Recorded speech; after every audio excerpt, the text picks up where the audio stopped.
Hello hello. तो कैसे हैं सभी? बढ़िया एकदम। तो मैं हितेश शर्मा स्वागत करता हूं आपके अपने ब्यूटीफुल से चैनल LHS फिजिक्स पॉइंट में। जैसा कि हमारी क्लास 11th की फिजिक्स की क्लासेस चल रही हैं, जिसका चैप्टर नंबर 3 सरल रेखा में गति हमारे पास चल रहा है। ठीक है, लास्ट लेक्चर में हमने देखा कि किस प्रकार से मुक्त पतन के हमने इंपॉर्टेंट क्वेश्चन किए, स्पेशली वो जो डिफेंस में आए हुए क्वेश्चन मैंने आपको करवाए हैं। ठीक है, और वो आपको मुक्त पतन से जो टॉपिक है उससे रिलेटेड आपको हर कंपटीशन में कम से कम 3 या 4 क्वेश्चन हमेशा मिलते हैं। ठीक है, आज हम स्टार्ट करते हैं एक और इम्पोर्टेंट पॉइंट। गैलीलियो नामक एक साइंटिस्ट थे जिन्होंने अपने विषम अंक संबंधित नियम दिया था। उस नियम की हम चर्चा करेंगे डिटेल से। फिर हम पढ़ेंगे वाहनों की अवरोधन दूरी पढ़ेंगे। इसके बाद हमारे पास कुछ टॉपिक बचते हैं, जैसे ग्राफ है, ग्राफ का अध्ययन करेंगे हम। फिर हमारे पास आपेक्षिक वेग है। ठीक है जी, इनका भी हम अध्ययन करेंगे। चैप्टर थोड़ा बड़ा हो गया है, लेकिन चैप्टर बहुत इजी तरीके से आपको समझाया गया है। तो स्टार्ट करते हैं हम आज का लेक्चर। कॉपी पेन निकाल लीजिए, नोट्स बनाना स्टार्ट करते हैं। तो आज का जो हमारे पास टॉपिक है वो है गैलीलियो का विषम अंक संबंधित नियम। सबसे पहले हम इस नियम का कथन देखेंगे कि ये नियम कहता क्या है, फिर हम इसको डिटेल से अध्ययन करेंगे, आपको आसानी से ये समझ में आ जाएगा। ठीक है, सबसे पहले मैं आपको समझाने का प्रयास करता हूं। देखो, इस नियम के अनुसार कोई भी पिंड यदि स्वतंत्रता पूर्वक गिर रहा है या विराम अवस्था में गिरता है, यानी स्वतंत्रता पूर्वक गिरना या विराम अवस्था में गिरना, मतलब प्रारंभिक वेग शून्य रहता है, तो पिंड के द्वारा समान समय अंतराल, ध्यान से सुनना, समान समय अंतराल मतलब कि समय जो अंतराल है वो तो समान रहेगा, और उन समान समय अंतरालों में चली गई दूरियों का जो अनुपात है वो 1 से प्रारंभ होने वाले विषम अंकों के अनुपात के बराबर होता है। अब आप सोचेंगे ये क्या है, अभी देखना, मैं स्टेटमेंट लिखता हूं और आपके बिल्कुल क्लियर हो जाएगा। ठीक है जी, तो आप भी मेरे साथ साथ लिखना प्रारंभ करेंगे। तो यह है गैलीलियो का विषम अंक संबंधित नियम। तो हम लिखते हैं, इस नियम के अनुसार, इस नियम के अनुसार विराम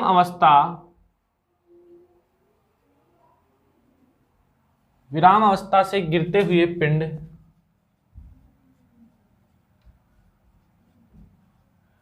विराम अवस्था से गिरते हुए पिंड, यहां मैं कोष्टक में लिख देता हूं u = 0। याद रखना, विराम अवस्था या स्वतंत्रता पूर्वक दोनों एक ही चीज है। विराम अवस्था मतलब पिंड रुका हुआ है, हमने ड्रॉप कर दिया। स्वतंत्रता पूर्वक ड्रॉप किया है मतलब प्रारंभिक वेग उसका क्या रहेगा, 0 रहेगा। तो इस नियम के अनुसार विराम अवस्था से गिरते हुए पिंड के द्वारा, आप ध्यान देंगे, पिंड के द्वारा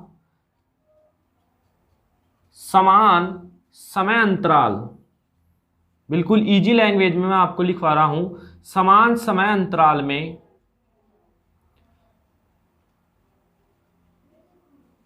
तय की गई, समय अंतराल में तय की गई दूरियों का अनुपात, समान समय अंतराल में तय की गई दूरियों का अनुपात, ठीक है, समय अंतराल क्या रहेगा, समान रहेगा। उस समान समय अंतराल में तय की गई जो दूरियां हैं उनका अनुपात 1 से प्रारंभ होने वाली, 1 से प्रारंभ होने वाली, 1 से प्रारंभ होने वाली विषम, 1 से प्रारंभ होने वाली विषम अंकों के अनुपात के बराबर होता है। विषम अंकों के अनुपात के बराबर होता है। यह है हमारे पास नियम। हम इसको इनवर्टेड कोमा में क्या कर देते हैं, बंद करते हैं। दोबारा देखिए, लिख रहा क्या हूं मैं, यह नियम क्या कहता है, विराम अवस्था यानी फ्रीली ड्रॉप करना। ठीक है जी, मतलब u = 0।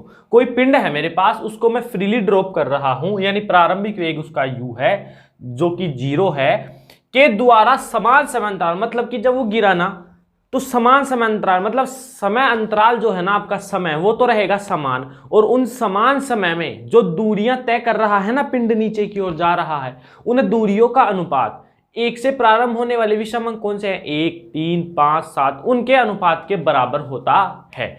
अर्थात यदि मैं इसको गणितीय रूप में लिखूं,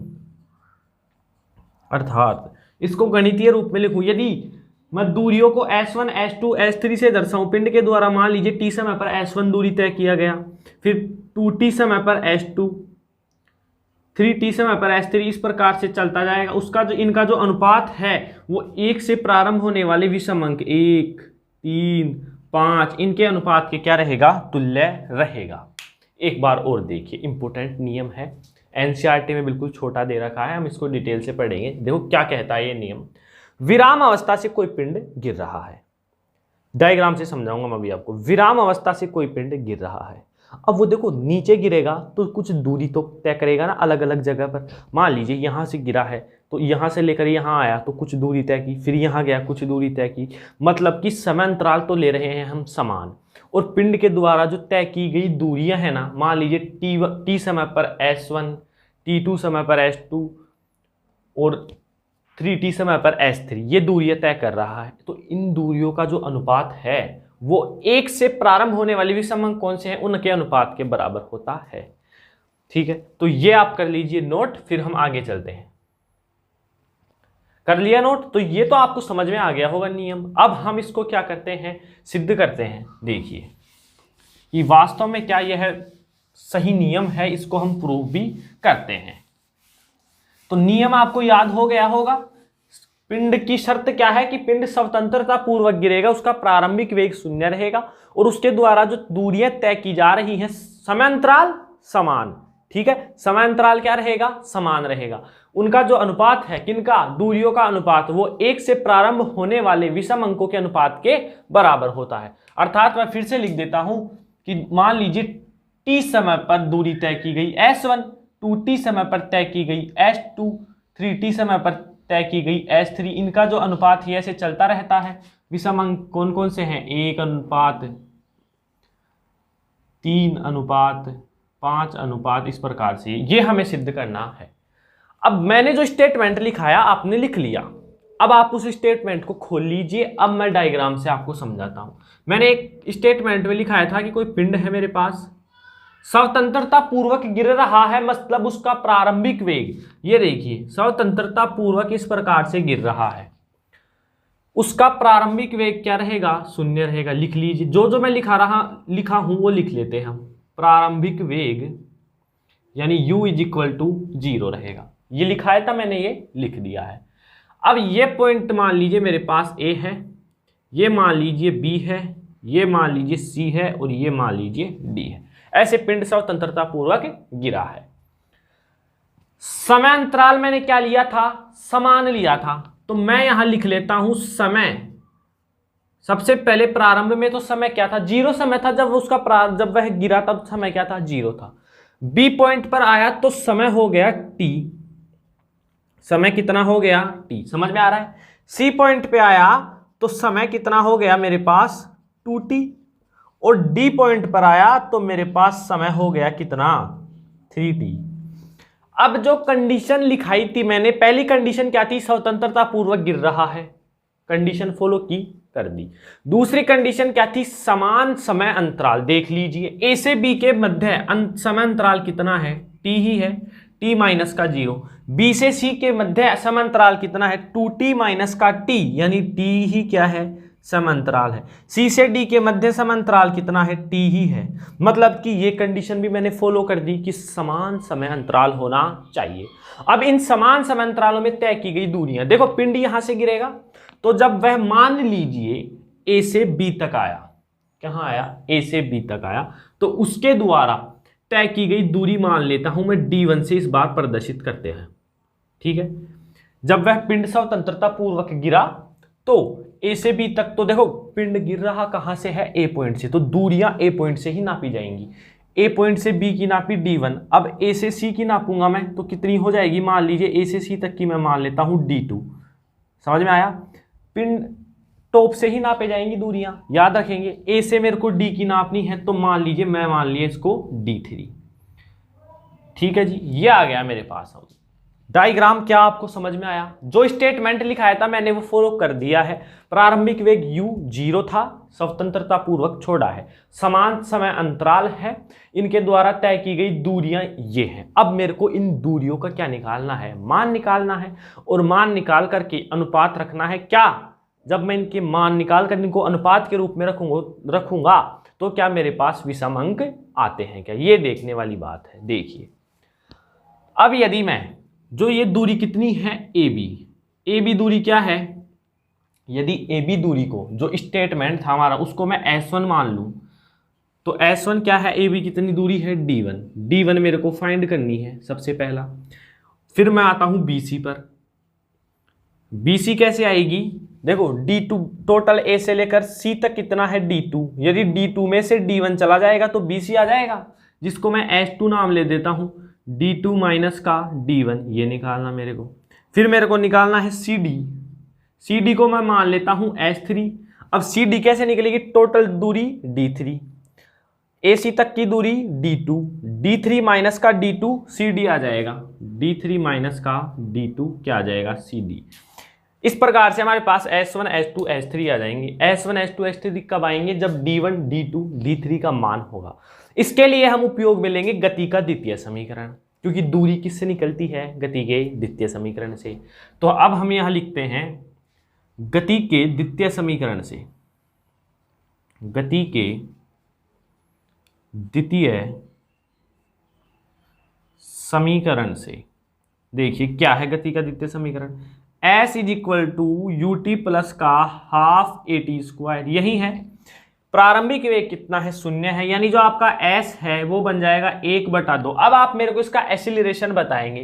देखो, स्वतंत्रता पूर्वक पिंड गिर रहा है तो इसका जो गुरुत्वीय त्वरण है वो नीचे की ओर है, और पिंड का जो पिंड है उसकी दिशा भी नीचे की ओर, मतलब एक्सीलरेशन प्लस g हो जाएगा। तो a की जगह g लिख देता हूं, ये t²। ये आया है मेरे पास गति का द्वितीय समीकरण। अब हम इसमें मान रखेंगे। देखिए, मान रखते हुए चलते हैं। सबसे पहले हमें D1 निकालना है, यानी कि D1 दूरी क्या है? T समय पर। तो T समय पर तय की गई दूरी, T समय पर तय की गई दूरी। भाई कंडीशन देखिए ना, नियम में समान समांतराल, तो समांतराल क्या है? T समय। तो T समय पर तय की गई दूरी कितनी है? D1 है मेरे पास। कितनी है? D1। तो S की जगह तो क्या आ जाएगा? D1 आ जाएगा। 1/2 ऐसे कैसे, G भी ऐसे कैसे, T की जगह क्या आ जाएगा? T ही आ जाएगा, और ये हो जाएगा T²। इसको दे देंगे समीकरण 1। इसी प्रकार अब T समय के बाद हम चलते हैं 2T समय पर। 2T समय पर तय दूरी, बिल्कुल दोबारा से मैं आपको बताऊंगा, आपको समझ में आ रहा होगा। 2T समय पर तय दूरी कितनी है? D2, यानी S की जगह क्या लिख देंगे हम? D2 लिख देंगे। D2 is equal to 1/2 G। T की जगह क्या लिखेंगे हम? 2T²। कितना लिखेंगे? 2T²। इसको जब मैं हल करूंगा तो 1/2 G गुणा 4T², और D2 हमारे पास कितना आ जाएगा? यहां से 2 कैंसिल हो जाएगा, 2GT²। ये हो गया समीकरण मेरे पास 2। अब हम चलते हैं 3T समय पर तय की गई दूरी। 3T समय पर तय दूरी कितनी हो जाएगी? बोलिए। D3 है तो S की जगह मैं D3 लिख दूंगा। 1/2 G T यानी 3T का स्क्वायर, ये हो जाएगा 1/2 G गुणा 9T²। ठीक है जी। और मेरे पास D3 का मान आ जाएगा 9/2 GT²। ये हो गया समीकरण नंबर 3। दोबारा देखेंगे। सबसे पहले मैंने आपको क्या बताया? कथन लिखवाया। कथन में मैंने बताया कि स्वतंत्रता पूर्वक गिर रहा है कोई पिंड जिसका प्रारंभिक वेग 0 है, समान समय अंतराल में तय की गई दूरियां D1 D2 D3, इनका जो अनुपात है वो किसके बराबर होगा? 1 से लेकर जो विषम अंक है उनके अनुपात के बराबर होगा। अब मैंने AB को S1 मान लिया इसके अकॉर्डिंग, क्योंकि हमें ये प्रूफ करना है।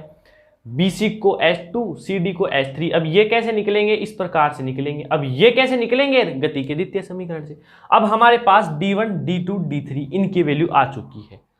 समझ में आया?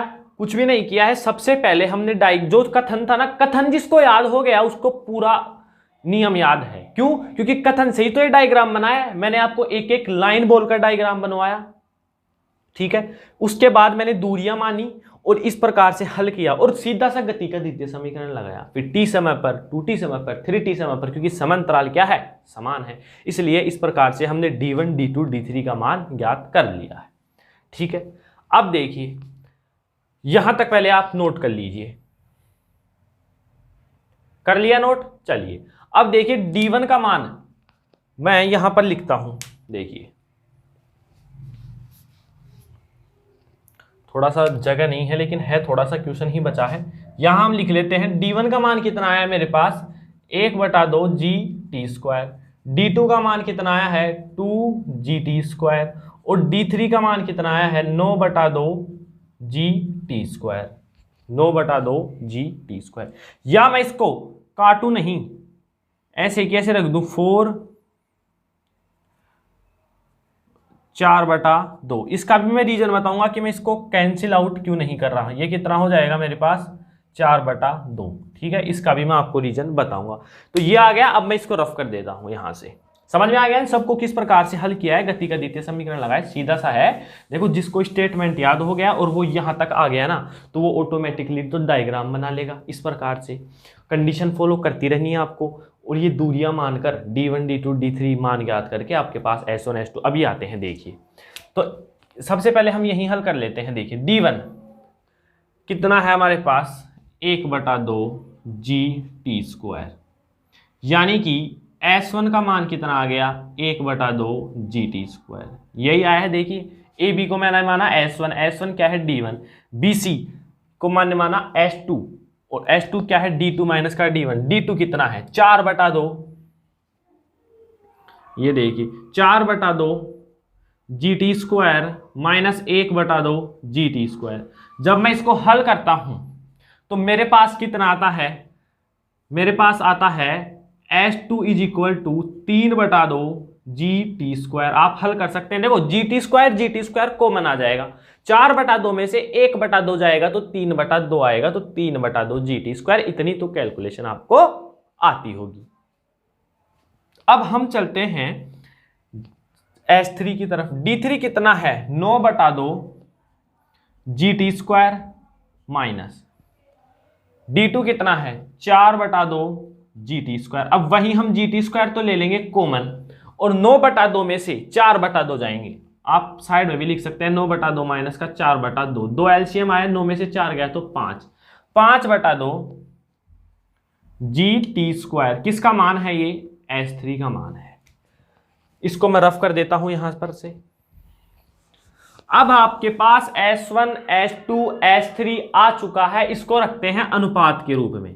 S1 अनुपात S2 अनुपात S3 = S1 का मान कितना है? 1/2 GT² अनुपात 3/2। इसको मैं ऐसे लिख सकता हूं क्या? 3/2 का ऐसे लिख सकता हूं, 3 × 1/2, वही बात है।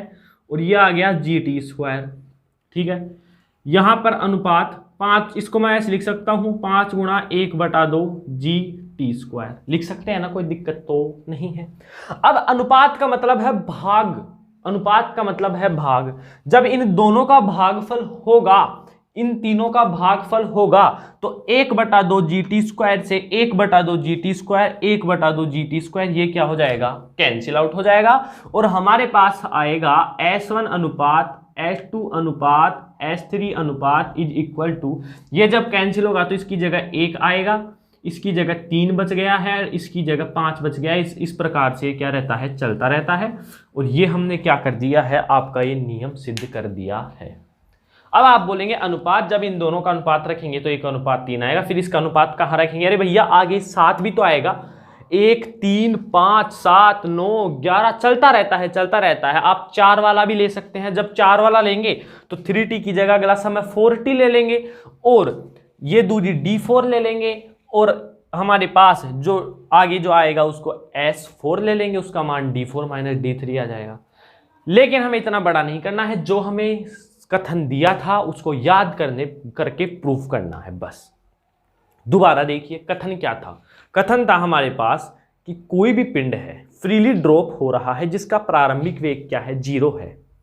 तो उस पिंड के द्वारा तय की गई दूरियां कब समान समांतराल पर तय की गई दूरियों का जो अनुपात है वो विषम अंक जो कि 1 से प्रारंभ हो रहा है उनके अनुपात के बराबर है।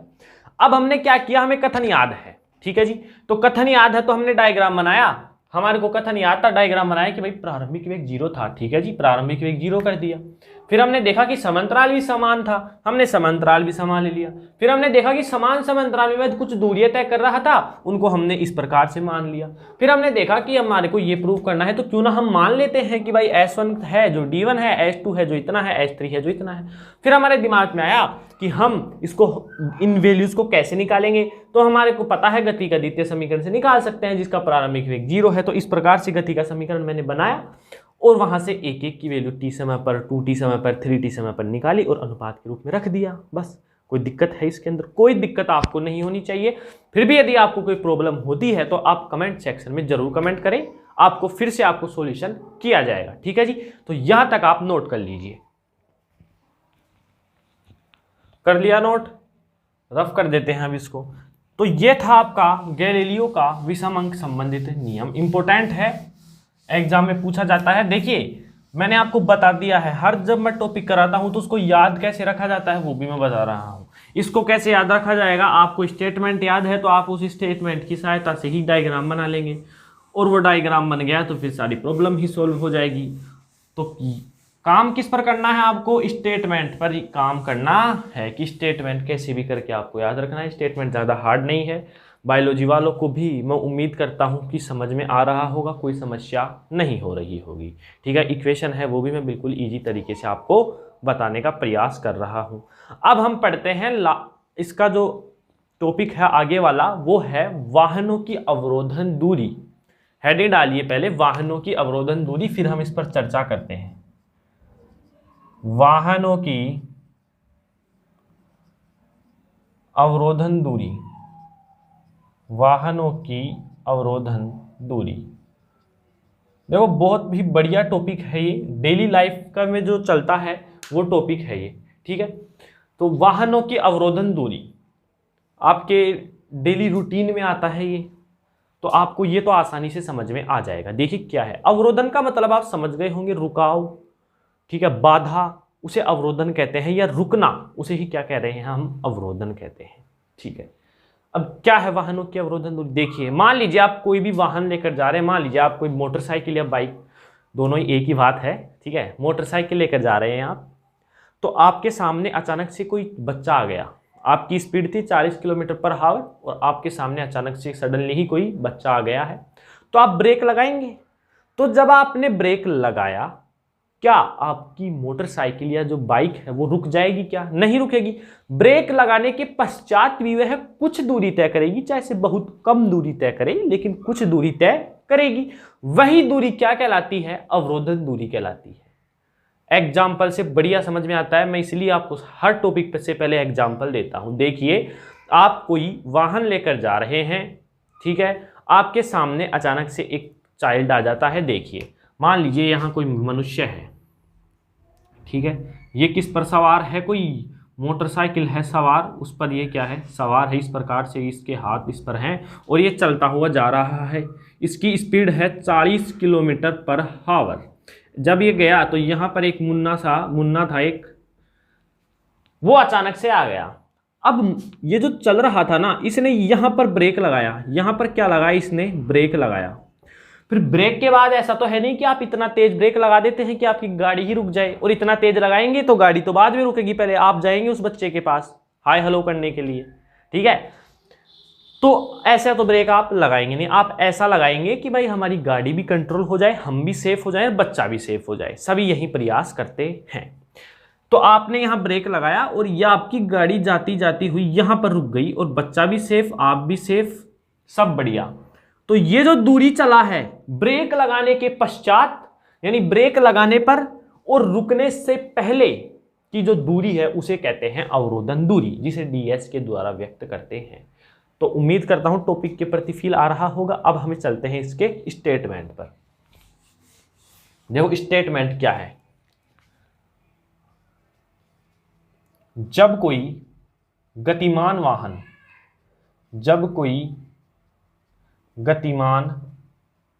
वाहन ब्रेक लगाता है, देखो बिल्कुल इजी लैंग्वेज में मैं आपको लिखवाने का प्रयास करता हूं। ब्रेक लगाता है तो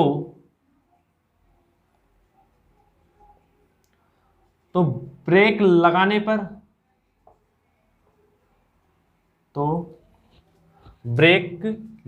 पर तथा वाहन को रुकने से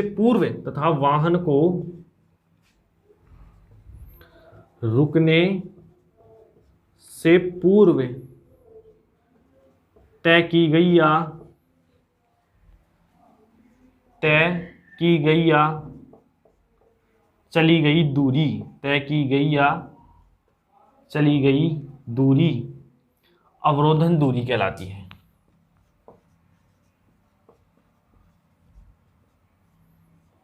अवरोधन दूरी कहलाती है।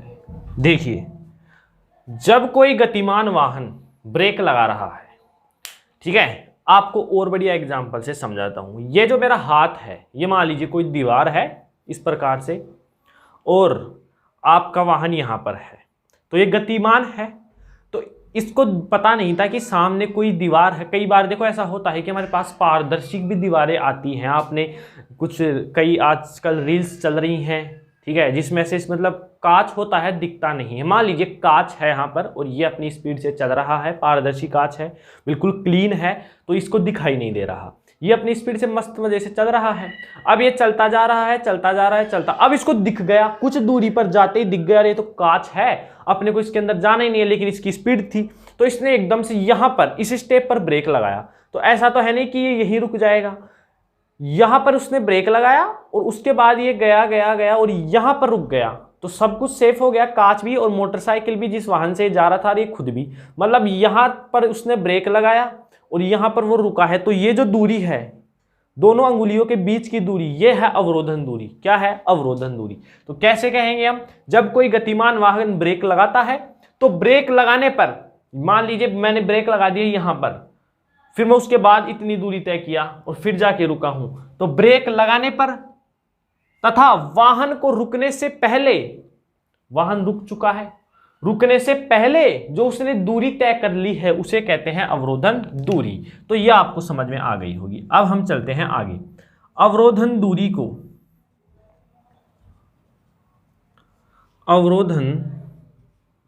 दूरी को ds के द्वारा व्यक्त करते हैं,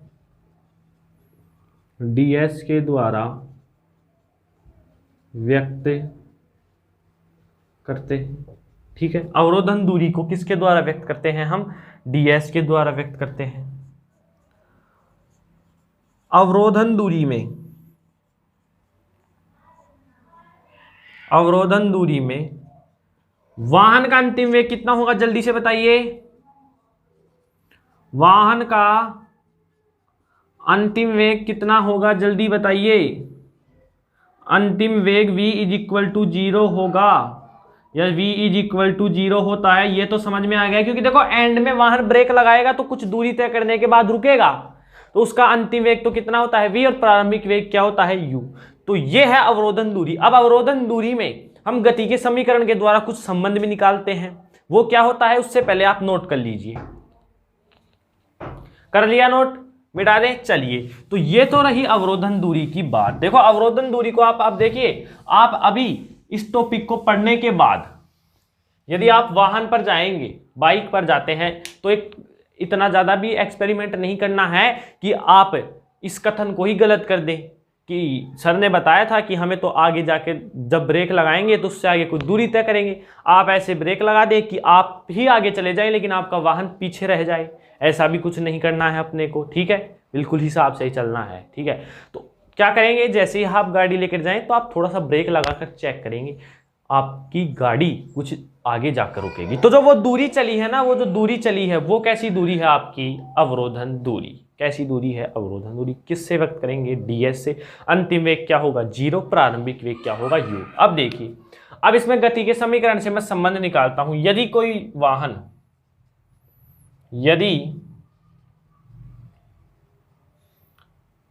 वाहन जिसका प्रारंभिक वेग तो कुछ होगा तभी तो वो चल रहा है, जिसका प्रारंभिक वेग u व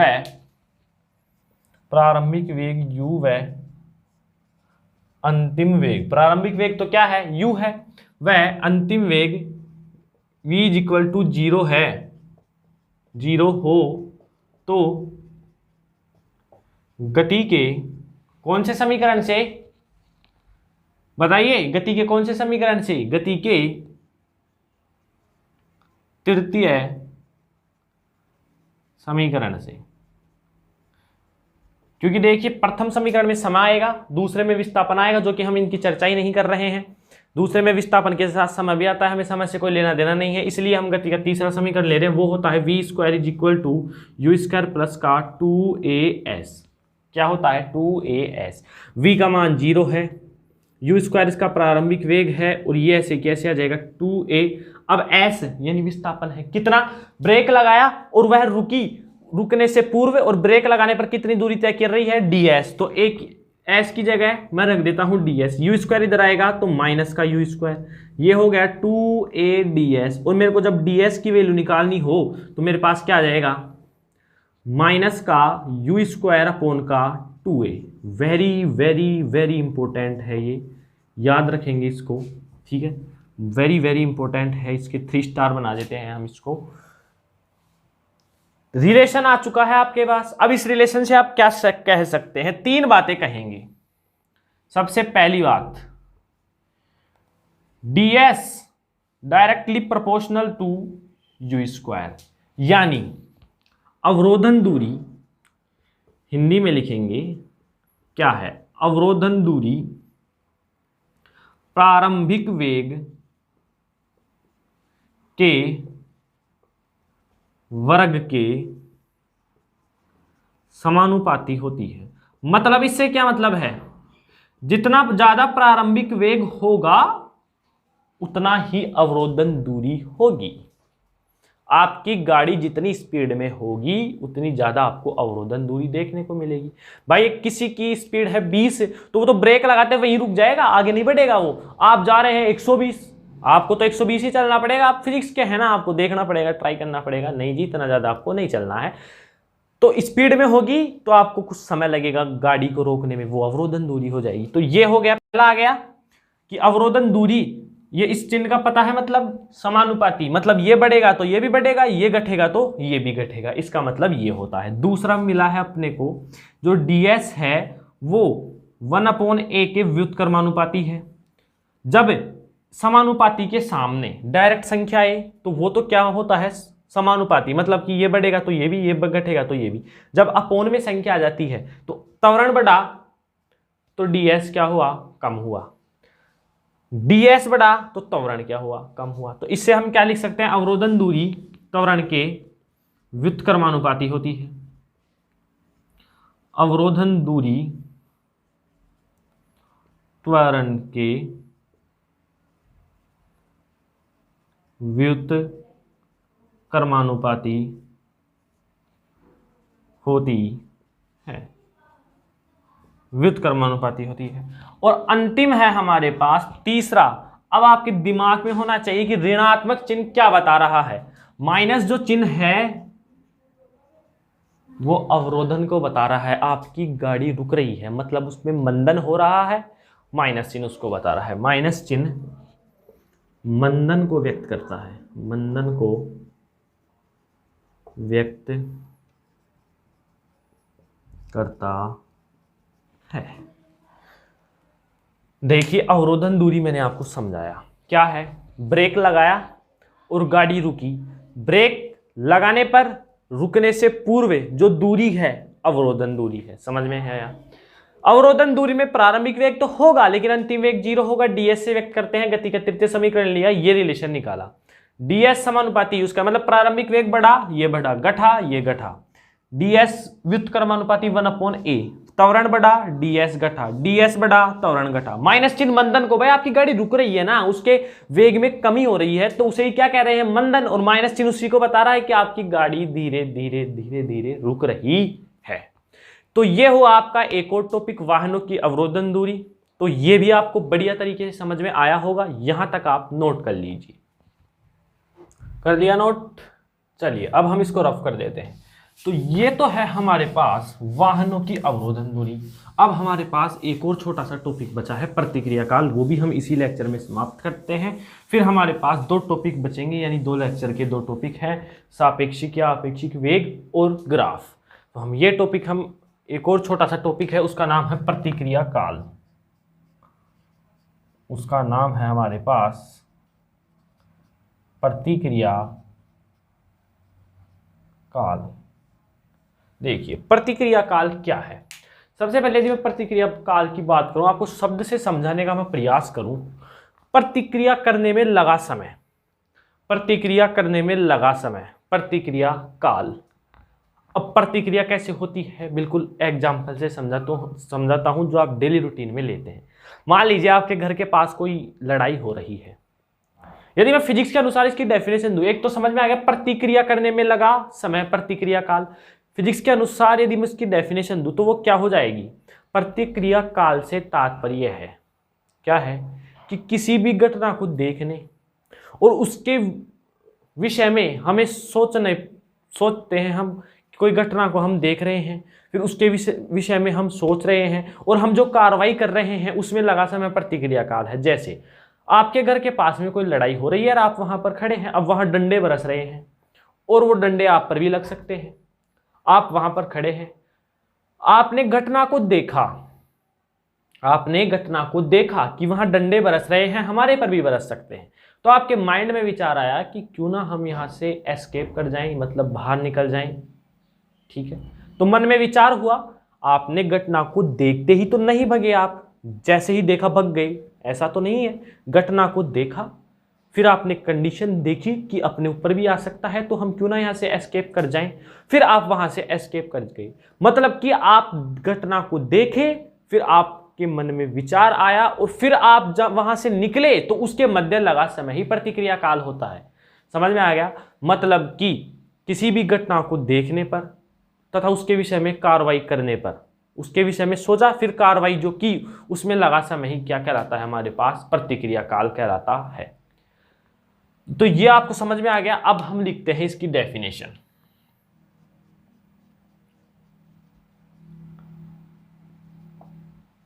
प्रतिक्रिया काल वह समय होता है जिसमें किसी घटना को देखने, देखो 3 कंडीशन है इसमें, किसी घटना को देखने। सबसे पहले हमने घटना को देखा, घटना को देखते ही हम क्या करेंगे, सोचेंगे घटना को देखने। प्रतिक्रिया काल वह समय होता है जिसमें किसी घटना को देखने तथा उसके विषय में, किसी भी घटना को सबसे पहले हम देखेंगे, फिर उसके विषय में सोचेंगे, उसके विषय में सोचने तथा कार्रवाई करने में, कार्रवाई करने में लगा समय, कार्रवाई करने में लगा समय ही प्रतिक्रिया काल कहलाता है। लगा समय प्रतिक्रिया काल कहलाता है। मेरे को पता है आपके जो बताता हूं ना, वो दैनिक जीवन के जो उदाहरण बताता हूं उनसे बढ़िया समझ में आता है। एक और देखिए, मान लीजिए लड़ाई वाला आपको समझ में आएगा। लड़ाई को आपने देखा, आपके माइंड में आया डंडे बरस रहे हैं, 1-2 डंडे हमारे पर भी आ सकते हैं, इसलिए आपने क्या सोचा कि वहां से निकल जाते हैं। पहले आपने किसी घटना को देखा, उसको वॉच किया कि लड़ाई हो रही है, उसके विषय में सोचा। सोचा क्या कि हमारे ऊपर भी डंडे लग सकते हैं, फिर ही तो वहां से कार्रवाई की भागे। यानी कि वो सोचने में और कार्रवाई करने के मध्य छोटा सा समय होता है, बहुत अल्प। सोचने कार्रवाई करने के मध्य बहुत बहुत अल्प समय होता है, उसे कहते हैं प्रतिक्रिया काल, रिएक्शन टाइम। बहुत अल्प समय होता है लेकिन समय जरूर होता है। सोचा फिर हमने भगे, तो उसके मध्य बहुत अल्प समय है, उसे कहते हैं रिएक्शन टाइम। एक और मान लीजिए आप कि किसी ने खींच के थप्पड़ मारा। अब आप क्या करेंगे? जो समझदार होगा वो तो क्या सोचेगा, इसको बाद में देखेंगे। क्या करेंगे? बाद में। उसने थप्पड़ मारा, घटना को देखा कि इसने मेरे थप्पड़ मार दिया है। अब कई तो क्या करेंगे, तुरंत रिएक्शन टाइम लेंगे, तुरंत सोचेंगे, फटाक से एक लगा देंगे उसके। और कुछ क्या करेंगे, बाद में देखेंगे, इसको अभी हमारे पास टाइम नहीं है, बाद में देखेंगे आराम से। कुछ ऐसे भी होते हैं बिल्कुल तसल्लीदार आदमी। तो जब उसके थप्पड़ पड़ा तो घटना देखी, उसने सोचा कि बाद में देखेंगे, और फिर उसने रिएक्शन क्या किया, वहां से निकल गया। तो सोचने और वहां से निकलने के मध्य जो बहुत अल्प टाइम है वही प्रतिक्रिया काल है। अब ये आपको बिल्कुल क्लियर होगा। एक और एग्जांपल दूं। मान लीजिए आप किसी गाड़ी से जा रहे हैं और आपके सडनली एक गाय आ गई गाड़ी के सामने। आप क्या करेंगे? क्या मैं इसके लेफ्ट साइड से निकाल सकता हूं, क्या मैं इसके राइट साइड से निकाल सकता हूं, या मैं अपनी गाड़ी को रोक लूं? तीन दिमाग में आएंगी बातें। मान लीजिए आपकी एक बात आई कि हाँ, मैं गाड़ी को रोक ही लेता हूं। तो मतलब देखा कि गाय सामने आ चुकी है, फिर उसके बाद आपने क्या किया, तीन विचार किए और फिर आपने गाड़ी को लास्ट में रोका। तो विचार करना और रोकने के मध्य बहुत अल्प समय है, उसे प्रतिक्रिया काल कहते हैं। एक एग्जाम्पल लिख लेते हैं इसके। एग्जाम्पल क्या लिखते हैं, देखिए बिल्कुल इजी एग्जाम्पल लिखते हैं कि माना, या मानेंगे क्यों, बिल्कुल एक्चुअल में होता भी है। वाहन के सामने अचानक गाय आने पर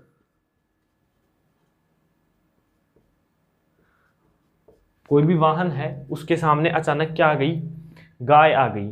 तो व्यक्ति के द्वारा ब्रेक लगाने से पूर्व जो समय लिया गया है, वाहन के सामने अचानक गाय आने पर व्यक्ति के द्वारा ब्रेक लगाने से पूर्व लिया गया समय, व्यक्ति के द्वारा ब्रेक लगाने से पूर्व लिया गया समय, ब्रेक लगाने से पूर्व लिया गया समय क्या कहलाता है, प्रतिक्रिया काल कहलाता है। प्रतिक्रिया काल कहलाता है। मतलब कि जैसे ही वाहन चला रहा था, गाय सडनली आई, तो तीन विचार करे, लेफ्ट, राइट या ब्रेक। उसने फाइनली डिसीजन लिया ब्रेक। तो वह सोचा, तीन विचार आए, और तीन विचार के बाद जब उसने ब्रेक लगाया तो उसके मध्य बहुत अल्प समय था, उस समय को क्या कह रहे हैं, प्रतिक्रिया काल।